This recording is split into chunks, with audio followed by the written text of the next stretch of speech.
ان کی مثال ایسے ہے جیسے ایک شخص نے آگ روشن کی، اور جب اس نے سارے ماحول کو روشن کر دیا تو اللہ نے ان کا نور بصارت سلب کر لیا اور انہیں اس حال پر چھوڑ دیا کہ تاریکیوں میں انہیں کچھ نظر نہیں آتا۔ یہ بہرے ہیں، گونگے ہیں، اندھے ہیں، یہ اب نہ پلٹیں گے۔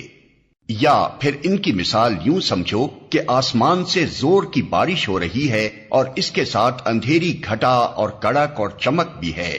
یہ بجلی کے کڑاکے سن کر اپنی جانوں کے خوف سے کانوں میں انگلیاں ٹھوسے لیتے ہیں، اور اللہ ان منکرین حق کو ہر طرف سے گھیرے میں لیے ہوئے ہے۔